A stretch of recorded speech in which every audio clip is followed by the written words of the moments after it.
Welcome to Learn English Podcast. Mystery of the Titanic. English story for learners. Mystery of the Titanic. Hello everyone, whether you're just starting to learn English or you're looking to improve your speaking skills, you've come to the right place. Before we start this video, be sure to subscribe to my channel to get daily videos, and I don't want you to miss any of our lessons today. I'm going to tell you one of the most fascinating and mysterious stories in history, the mystery of the Titanic. You've probably heard about the Titanic before. Maybe you've seen the famous movie or read about it in books. But I promise you, after listening to this, you will feel like you're hearing this story for the first time. I'm going to tell you everything in great detail, and some things might even surprise you. So sit back, relax, and let's dive into the world of the Titanic. By the end of this story, you will not only learn about the Titanic, but also improve your English skills. The Titanic was not just a ship, it was a dream, a symbol of luxury, success, and human achievement. Let's go back to the early 1900s, when ships were the main way to travel across oceans. At that time, two shipping companies, White Star Line and Cunard Line, were competing to build the best and most luxurious ships in the world. Cunard Line had two fast and famous ships, Lusitania and Mauretania. These ships were fast, but White Star Line wanted to do something different.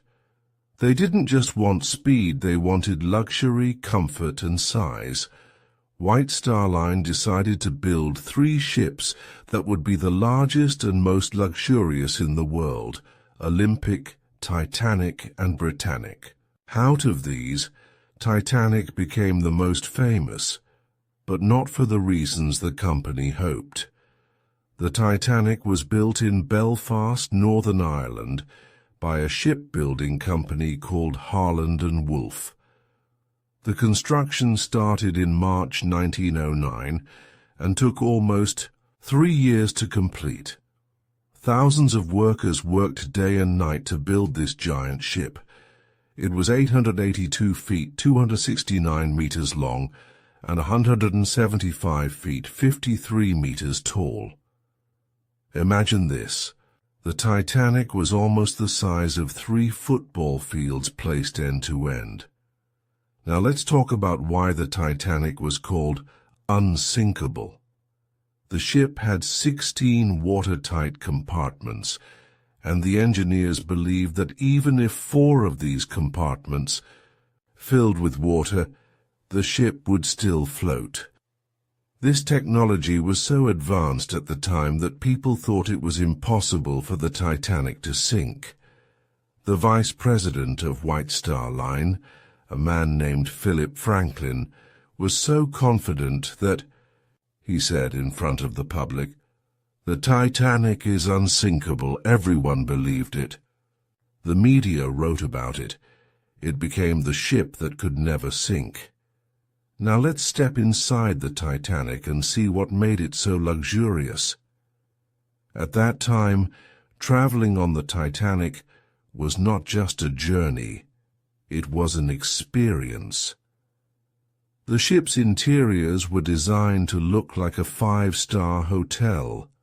In fact, many people said that the Titanic was even better than the best hotels in the world. The wood paneling on the walls was carved by hand and polished to shine.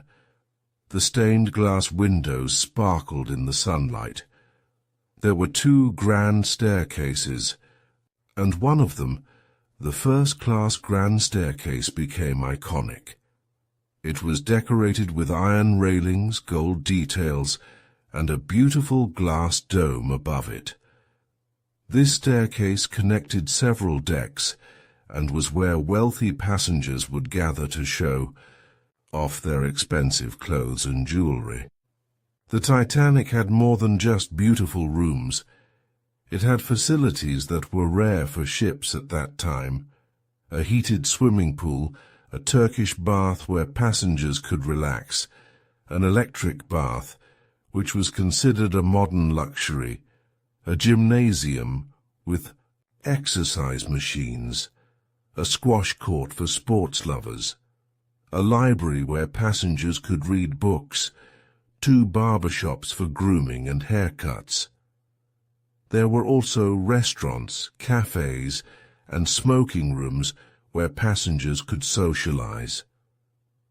One of the restaurants, called the à la carte restaurant, was so fancy that you had to pay extra to eat there. The first-class cabins were decorated with silk curtains, elegant furniture, and the finest bedding. Even the second-class cabins were better than the first-class cabins on many other ships. The third-class cabins, though simple, were still more comfortable than those on most ships of that time. The Titanic cost $7.5 million to build in 1912, which is about $200 million today. Tickets were also very expensive. A first-class ticket cost $4,350 back then, like paying $100,000 today.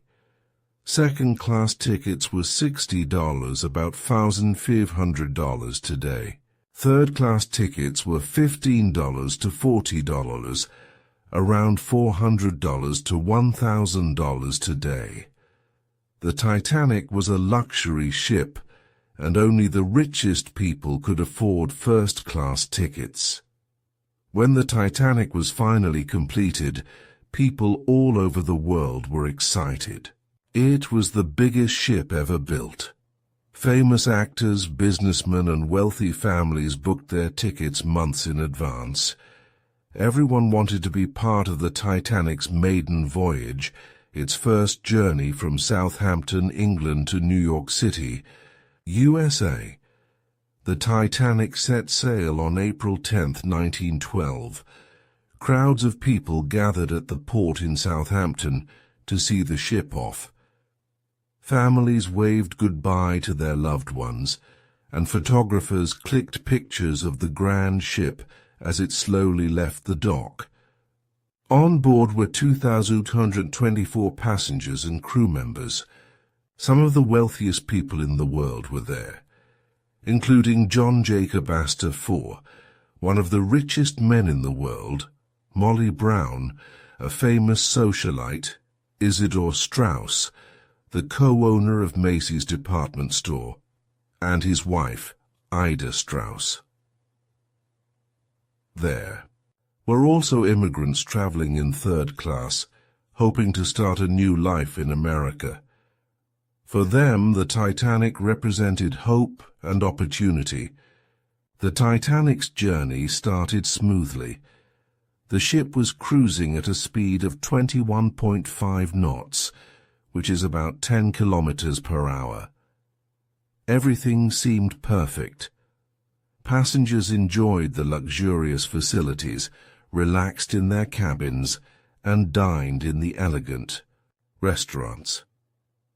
The weather was calm and the sea looked peaceful, but just 2 days into the voyage, the Titanic received its first ice warning.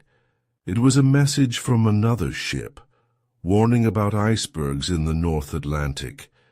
At that time, icebergs were common in the area, especially in April, but nobody worried too much.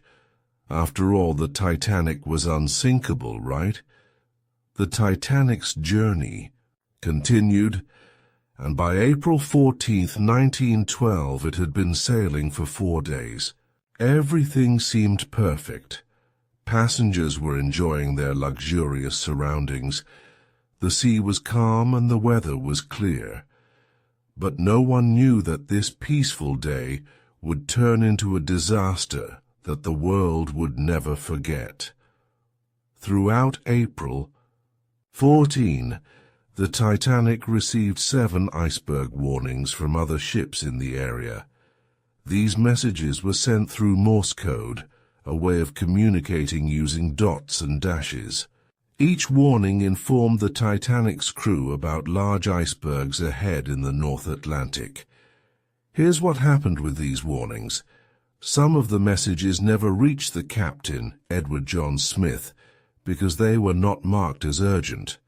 Some were sent to the Marconi wireless operators, who were busy sending messages for passengers and didn't give the warnings much attention. Even the warnings that did reach the captain were not taken seriously. Captain Smith believed the Titanic was safe. The ship was advertised as unsinkable, and many people trusted this claim. Even though the warnings suggested danger ahead, the captain did not slow down the ship. The Titanic continued at its maximum speed of 21.5 knots, which is about 40 kilometers per hour. The night of April 14th was unusually dark. The moon was not visible, and the stars provided little light. This made it difficult to see anything in the distance. The sea was also unusually calm, which might sound like a good thing, but it wasn't. Normally, waves would crash against icebergs, making them easier to spot. But that night, the water was so smooth that the icebergs were almost invisible. On the ship's deck, two lookout men, Frederick Fleet and Reginald Lee, were stationed in the crow's nest, a small platform high above the deck. Their job was to watch for any dangers ahead, especially icebergs. They didn't have binoculars because the officer who had them left the ship before the journey and forgot to hand them over. This made their job even harder. At 11:39 p.m., everything changed. English story for learners. Frederick Fleet, sitting in the crow's nest, saw something dark and massive directly in front of the ship. At first he wasn't sure what it was. Then, as the Titanic got closer, he realized it was an iceberg, a huge one. Fleet immediately rang the warning bell 3 times. This was the signal for danger. He then grabbed the phone and called the bridge where officers controlled the ship. He shouted, "Iceberg right ahead." The officers on the bridge, including First Officer William Murdoch, reacted quickly. Murdoch ordered the crew to turn the ship to the left, reverse the engines to slow the ship down. But it was too late. Just 37 seconds after the iceberg was spotted at 11:40 p.m., the Titanic crashed into it. The iceberg was enormous, 200 feet high and 400 feet long. According to researchers, it was about 100,000 years old and weighed around 1.5 million tons. The collision caused pieces of ice to fall onto the deck of the Titanic, but the real damage was happening below the waterline. This is one of the biggest mysteries of the Titanic. How could a piece of ice damage a ship made of solid metal? To understand this, let's look at a few important details. 1. The iceberg's weight and strength. Icebergs are not soft like ice cubes in your drink. They are massive and solid, with sharp edges that can act like knives. The part of the iceberg above water was only a small fraction of its total size. Most of it was underwater, making it extremely heavy and powerful. 2. The Titanic's steel. The Titanic was made of steel, but the steel used in 1912 was not as strong as the steel we use today. It became brittle in very cold temperatures, and the North Atlantic was freezing that night. When the iceberg hit the Titanic, the steel plates cracked instead of bending. 3. The rivets. The metal rivets that held the Titanic's steel plates together were another problem. Some of these rivets were made of a weaker material called wrought iron. When the iceberg hit, these rivets popped out, creating gaps in the ship's hull. As the iceberg scraped along the Titanic's side, it opened 6 narrow holes below the waterline. These holes were small, but water began pouring in at an alarming rate. When the collision happened, most passengers didn't realize anything was wrong. Some people felt a slight jolt, while others heard a grinding noise as the iceberg scraped along the ship. In the first-class dining room, a few people joked, "What was that? Did we hit something?" In the engine room, however, the crew knew the situation was serious. Water was rushing into the lower decks. The Titanic's watertight compartments were supposed to keep the ship safe, but the iceberg had damaged more compartments than the ship could handle.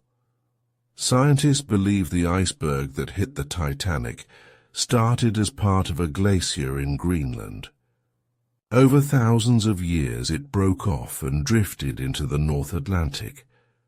By the time it hit the Titanic, it was one of the largest icebergs in the area. Its size and weight made it unstoppable. By midnight, water had flooded the first 5 compartments of the Titanic. This was a critical problem. The ship's design could handle flooding in 4 compartments, but not 5. Captain Smith was informed of the damage, and he realized the Titanic was in serious trouble. The ship, once called unsinkable, was now sinking.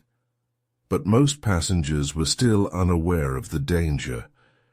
The music in the first-class lounge continued to play, and people were still talking and laughing. By 12 a.m. on April 15, 1912, just 20 minutes after the Titanic hit the iceberg, the situation became increasingly dire. Captain Edward John Smith, who had been confident in his ship's safety just hours earlier, was now faced with the unimaginable truth. The Titanic was sinking. At midnight, Captain Smith called an emergency meeting with his senior officers. He gave them clear orders. Start lowering the lifeboats. Send distress signals to nearby ships. Calm the passengers and avoid creating panic. The Titanic was equipped with 20 lifeboats, but these were not enough for the 2,224 people on board. The lifeboats had space for only about 1,178 people, which meant more than 1,000 people would have no chance of survival. This was a design flaw, as the ship was built to carry more lifeboats, but the company decided not to include them to keep the decks spacious and aesthetically pleasing. As the crew began lowering lifeboats, the Titanic's wireless operators, Jack Phillips and Harold Bride, started sending distress signals using Morse code. They used the call sign CQD, which meant Come Quick Distress. Later, they also used SOS, the new international distress signal that was easier to recognize.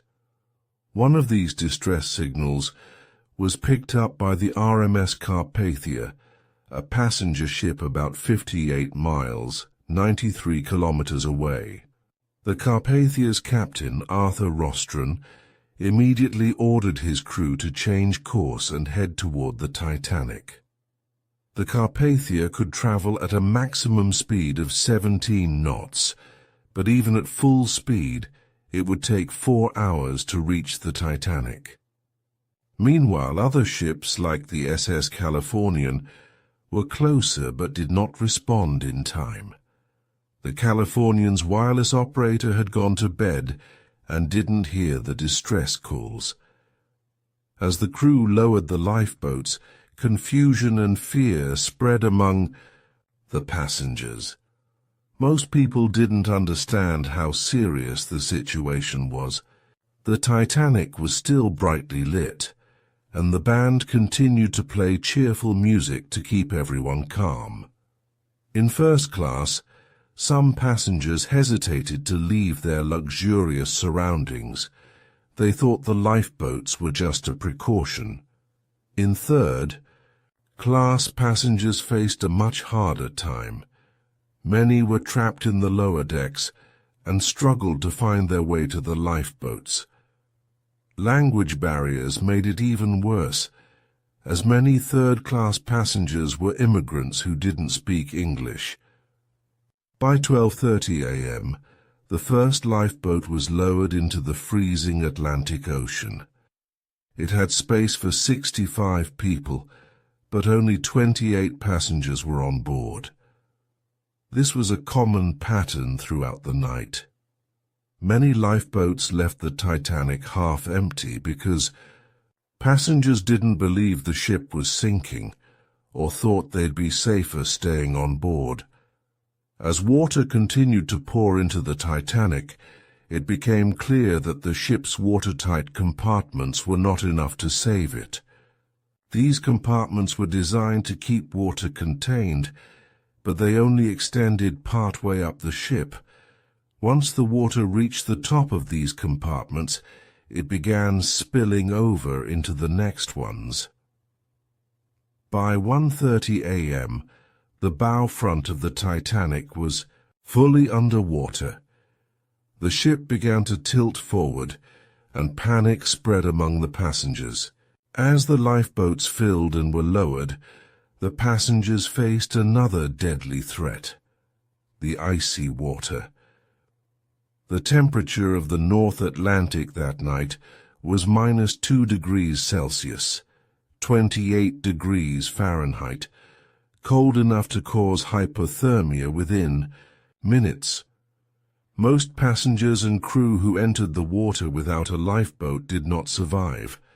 The Titanic had 2,224 people on board, but only 705 survived, most of them in lifeboats. At around 2:15 a.m., the Titanic's situation reached its breaking point, literally. The weight of the water flooding the ship caused immense pressure, and the Titanic began to crack. Here's how it happened.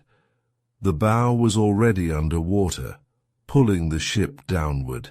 The stern back of the ship was lifted high into the air. The stress on the middle section of the ship was too much, and the Titanic broke into two pieces. The two halves of the ship sank separately.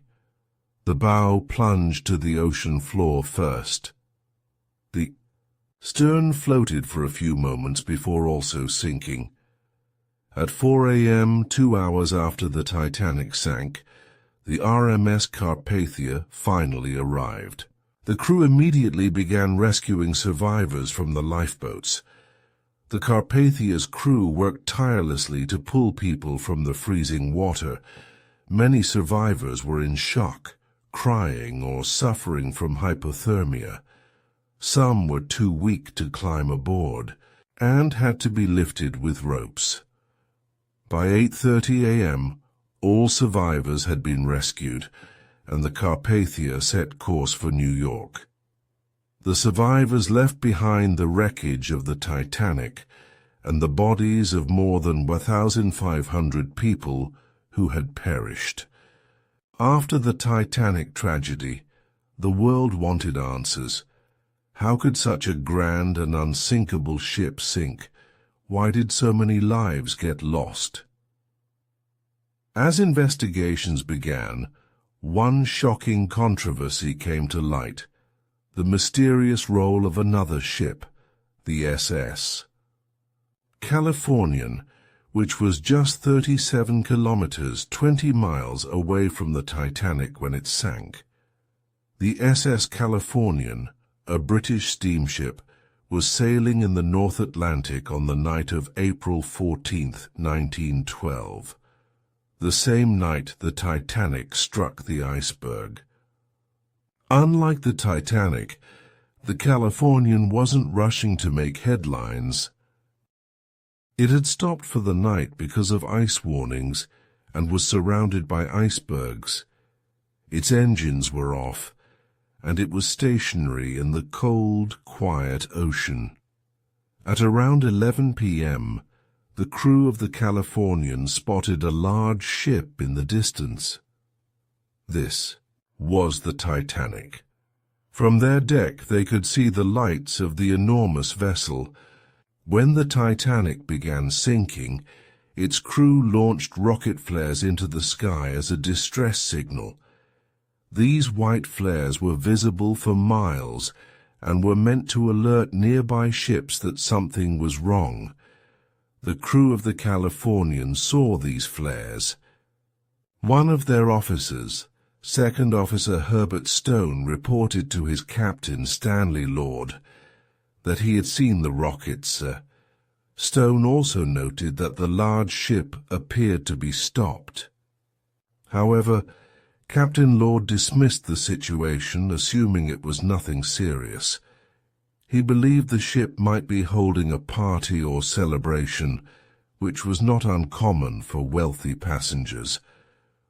One of the most critical mistakes made by the Californian was turning off its radio, wireless, for the night. The wireless operator, Cyril Evans, had gone to bed at 11:30 p.m., shortly before the Titanic began sending distress signals. This decision proved catastrophic. If the Californian's radio had been on, its crew would have heard the Titanic's SOS calls and could have responded immediately. The ship was close enough to reach the Titanic in time to rescue hundreds of passengers who later died in the freezing water. The question remains, could the Californian have truly saved lives? Distance. The Californian was 20 miles away, a distance it could have covered in about 2 hours. While it might not have arrived before the Titanic sank, it could have rescued many people from the lifeboats in freezing water.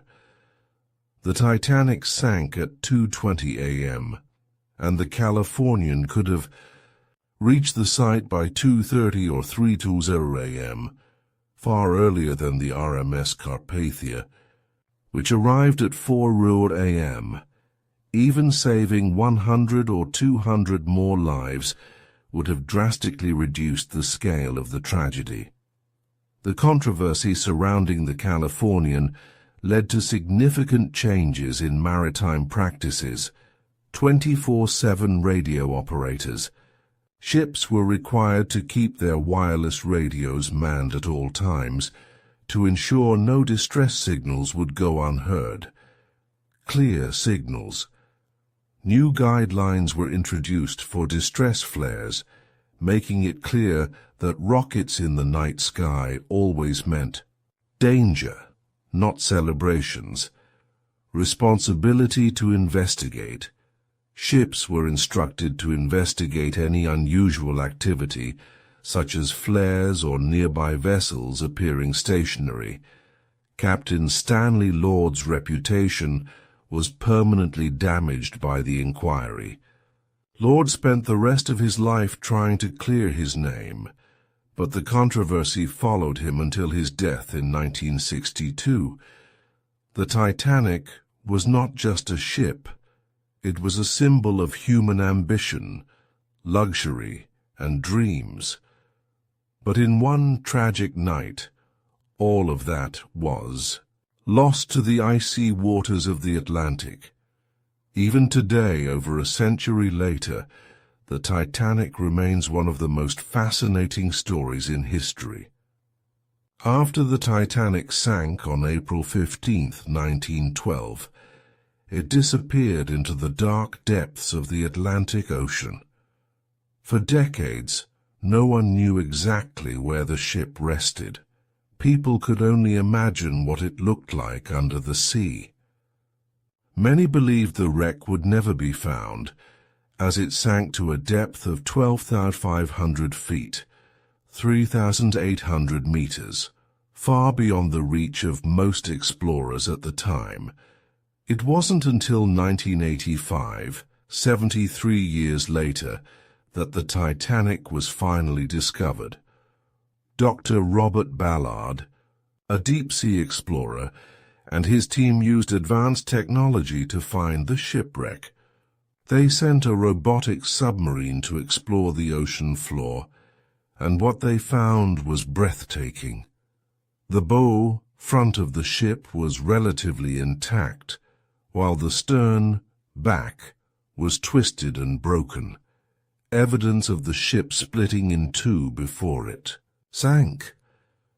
Around the wreck there were shoes, dishes, luggage, and other personal belongings of the passengers, a haunting reminder of the lives lost. Since its discovery, scientists have studied the wreck and found that it's slowly being destroyed. Bacteria and salt water are eating away at the metal. According to experts, the Titanic could completely disintegrate by 2030, leaving nothing but memories. Despite this, the fascination with the Titanic continues. It's not just about the ship itself, but what it represents, the ambition to build something extraordinary, the tragedy of overconfidence, the human stories of survival, loss, and courage. In 2012, to mark the 100th anniversary of the Titanic's sinking, Australian billionaire Clive Palmer announced an ambitious plan to build a modern replica of the Titanic called Titanic 2. Titanic 2 would have the same luxurious design as the original, including grand staircases, elegant dining rooms, and vintage cabins. However, it would include modern safety features, such as more lifeboats and advanced navigation systems, to ensure history wouldn't repeat itself. The ship was planned to sail on the same route as the Titanic, from Southampton to New York. While the project generated a lot of excitement, it has faced delays and challenges. To this day, Titanic 2 has not been completed, but the idea shows how deeply the Titanic's legacy lives on in people's hearts. 5 people survived, most of whom were women and children. Over 1,000 men perished as they gave up their spots on lifeboats for others. The Titanic taught the world many lessons. Overconfidence can be dangerous. People believed the Titanic was unsinkable. This overconfidence led to mistakes, such as not having enough lifeboats and ignoring ice warnings. Respect nature. The Iceberg was a reminder that nature is powerful and unpredictable. Even the most advanced human creations can be humbled by the forces of nature. For the worst. The Titanic disaster changed safety regulations forever. Ships are now required to have enough lifeboats for everyone on board. Radios must be manned 24/7, and safety drills are mandatory. The Titanic story is a mix of glamour, tragedy, and mystery. People are drawn to it because it feels like a cautionary tale about human ambition and arrogance. The ship's wreck at the bottom of the ocean is like a time capsule, preserving a moment in history. But more than anything, it's the stories of the people on board, their bravery, sacrifices, and humanity that keep the Titanic alive in our hearts. The Titanic's story is not just about loss, it's about learning and growing. Here's what we can take away. Never give up. The survivors of the Titanic faced unimaginable trauma. but many went on to rebuild their lives. Their resilience is an inspiration to us all. 2. Always be prepared. Life is unpredictable. Whether it's a shipwreck or a personal challenge, being prepared can make all the difference. Thank you for joining me in today. Don't forget to like this video, subscribe to our channel, and hit the notification bell so you won't miss any of our upcoming lessons. Keep practicing, stay curious, and I'll see you in the next lesson.